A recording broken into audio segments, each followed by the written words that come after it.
نحمده ونصلي على رسوله الكريم اما بعد فاعوذ بالله من الشيطان الرجيم بسم الله الرحمن الرحيم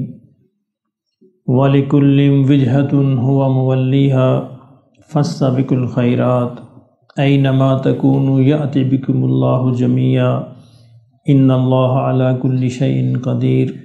ومن حيث خرجت فول وجهك شطر المسجد الحرام وَإِنَّهُ لَلْحَقُّ مِنْ رَبِّكَ وَمَا اللَّهُ بِغَافِلٍ عَمَّا تَعْمَلُونَ وَمِنْ حَيْثُ خَرَجْتَ فَوَلِّ وَجْهَكَ شَطْرَ الْمَسْجِدِ الْحَرَامِ وَحَيْثُ مَا كُنْتُمْ فَوَلُّوا وُجُوهَكُمْ شَطْرَهُ لِئَلَّا يَكُونَ لِلنَّاسِ عَلَيْكُمْ حُجَّةٌ إِلَّا الَّذِينَ ظَلَمُوا مِنْهُمْ فَلَا تَخْشَوْهُمْ وَاخْشَوْنِي وَلِأُتِمَّ نِعْمَتِي وَلَعَلَّكُمْ تَهْتَدُونَ كما ارسلنا فيكم رسولا منكم يتلو عليكم آياتنا ويزكيكم ويعلمكم الكتاب والحكمة ويعلمكم ما لم تكونوا تعلمون صدق اللہ العظیم۔ تحویل قبلہ کا موضوع وہی موضوع ان آیات کے اندر بھی چل رہا ہے۔ فرمایا کہ وَلِكُلٍّ وِجْهَةٌ هُوَ مُوَلِّيهَا،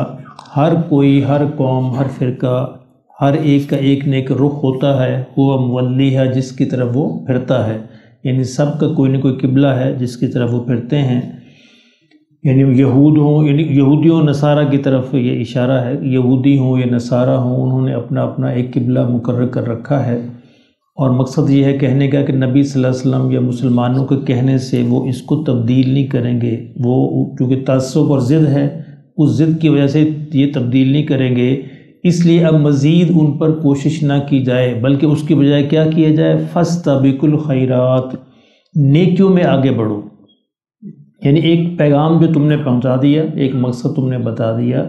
اب اس کے پیچھے زیادہ نہ پڑو اس بات پہ کہ وہ تمہارے قبلے کو تسلیم کر لیں، نہیں کرتے نہ کریں، فاستبقوا الخیرات، بس تم نیکیوں کے اندر آگے بڑھنے کی کوشش کرو، یہ دوڑ کا اصل میدان ہے، دوڑ لگانی ہے، مقابلہ کرنا ہے تو اس میدان میں کرو کہ کون نیکیوں میں آگے بڑھتا ہے۔ اینما تکونوا یأتی بکم اللہ جمیعا، تم جہاں بھی کہیں ہوگے، فرمایا اللہ تم کو ایک دن اکٹھا کر لے گا، تم جہاں بھی ہو، جس بھی قبلے کی طرف منہ کرتے تھے، جہاں بھی تھے، اللہ ایک دن تمہیں ایک مقام پر اکٹھا کر لے گا، پھر فیصلہ ہو جائے گا۔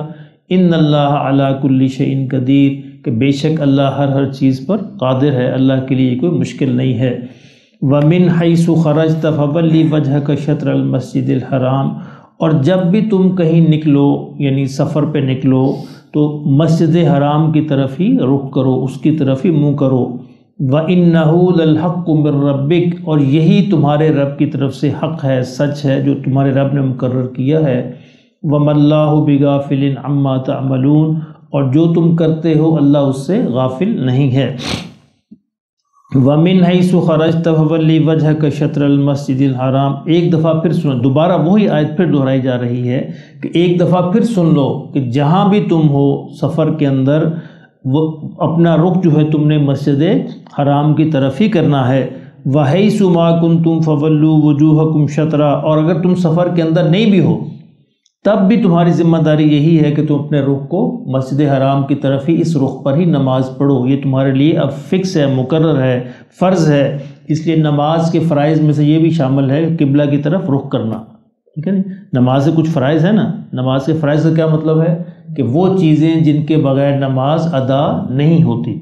کچھ چیزیں نماز سے پہلے فرض ہیں، کچھ نماز کے اندر فرض ہیں۔ نماز سے پہلے کیا فرض ہے کہ ہمارے جسم پاک ہو، ہمارے کپڑے پاک ہوں، اور جو جگہ جہاں پہ نماز پڑھ رہے ہیں وہ جگہ بھی پاک ہو، اور نماز کا وقت ہو، اور قبلہ کی طرف رخ ہو، یعنی یہ ضروری ہے، یہ انہی شرطوں میں سے ہے، قبلہ کی طرف رخ ہو۔ پھر نماز کے اندر کچھ فرائض ہیں کہ جن کے بغیر نماز مکمل نہیں ہوتی۔ وَحَيْثُ مَا كُنْتُمْ فَوَلُّوا وُجُوهَكُمْ شَطْرَهُ، تم جہاں بھی ہو، جس حالت میں ہو، ان سفر میں ہو، حضر میں ہو، جس حالت کے اندر بھی ہو، تمہارا رخ جو ہے تمہیں ادھر ہی کرنا ہے۔ لِأَنَّا يَكُونَ لِلنَّاسِ عَلَيْكُمْ حُجَّةٌ، اس کا مقصد کیا ہے، تاکہ لوگوں پر ایک حجت قائم ہو جائے، یعنی یہ لوگ یہ چاہتے ہیں، یہود و نصارہ یہ چاہتے تھے کہ مسلمانوں کو کنفیوز کریں، ادھر ادھر کی باتوں میں لگائیں کہ اچھا دیکھیں یہ سفر میں تو کرتے نہیں ہیں اور حضر میں تو کرتے نہیں ہیں، نہیں، فرمایا ہر حال میں تم نے کرنا ہے، تاکہ ایک دلیل قائم ہو جائے کہ اللہ کی طرف سے تمہیں یہ حکم ہے۔ الا الذین ظلموا منہم، فرمایا ہاں جو لوگ ظالم ہیں، جو لوگ ضد کے اندر اڑے ہوئے ہیں، تعصب میں ہیں، یہود و نصارہ میں، تم جو بھی کر لو یہ تو نہیں مانیں گے، جو ظالم لوگ ہیں یہ تو نہیں مانیں گے، اس لیے ان کی پرواہ نہ کرو، فلا تخشوہم، ان سے نہ ڈرو، ان کی پرواہ نہ کرو، یہاں ڈرنے سے مراد پرواہ کرنا ہے، وخشونی، صرف مجھ سے ہی ڈرو، وَلِأُتِمَّ نِعْمَتِي عَلَيْكُمْ، اور اللہ یہ چاہتا ہے کہ اپنی نعمت کو تم پر مکمل کر دے، وَلَعَلَّكُمْ تَهْتَدُونَ، اور تاکہ تم جو صحیح راستے پر قائم ہو جاؤ۔ یہ نعمت کا مکمل کرنا کیا ہے کہ یہ جو دین حضرت آدم علیہ السلام سے شروع ہوا تھا وہ نبی اقدس صلی اللہ علیہ وسلم پر آ کر مکمل ہو گیا، یعنی دین ہمیشہ سے ایک ہی ہے، اسلامی دین ہے، یہ اس کے اندر ترقی ہوتی رہی، نئے احکامات آتے رہے، اور نبی صلی اللہ علیہ وسلم کو اللہ نے آخری اور مکمل شکل کے اندر اس کو عطا فرما دیا۔ کما ارسلنا فیکم رسولا منکم یتلو علیکم آیاتنا، فرمایا اسی لیے ہم نے یہ رسول بھیجے ہیں تمہارے اندر کہ تمہیں ہماری آیات پڑھ کر سنائیں، وَيُزَكِّيكُمْ، اور تمہارا تزکیہ کریں، تمہارے روحانی علائشوں سے پاک کریں، تمہیں پاکیزہ کریں، وَيُعَلِّمُكُمُ الْكِتَابَ وَالْحِكْمَةَ، اور تمہیں کتاب و حکمت کی تعلیم دیں۔ یہ نبی صلی اللہ علیہ وسلم کے فرائض میں شامل تھا، قرآن مجید کی تعلیم دینا اور صحابہ کا تزکیہ کرنا اور ان کو قانون کی حکمت کی تعلیم دینا۔ وَيُعَلِّمُكُمْ مَا لَمْ تَكُونُوا تَعْلَمُونَ، اور یہ سکھاتے ہیں تمہیں وہ جو جن کا تمہیں علم نہیں ہے، یعنی نبی صلی اللہ علیہ وسلم اپنے فرائض کے تحت تمہیں وہ ساری باتیں سکھاتے ہیں جن کا تمہیں علم نہیں ہے۔ فَاذْكُرُونِي أَذْكُرْكُمْ، اس لیے اب تمہاری ذمہ داری یہ ہے کہ تم مجھے یاد کرو، میں تمہیں یاد کروں گا۔ وَاشْكُرُوا لِي، اور تم میرا شکر ادا کرو، وَلَا تَكْفُرُونَ، اور میری ناشکری نہ کرو، انکار نہ کرو۔ یہ ایک ایسی ذکر، ایک ایسی چیز ہے کہ جس کے بارے میں اللہ کا وعدہ ہے کہ جو بندہ مجھے یاد کرے گا میں اسے یاد کروں گا۔ کتنی بڑی بات ہے، یعنی اللہ اگر انسان جو ہے اللہ کے ساتھ تعلق اور قرب کو پیدا کرنا چاہتا ہے تو اس کا بہترین طریقہ جو ہے ذکر، نماز سب سے بڑا ذکر ہے، نماز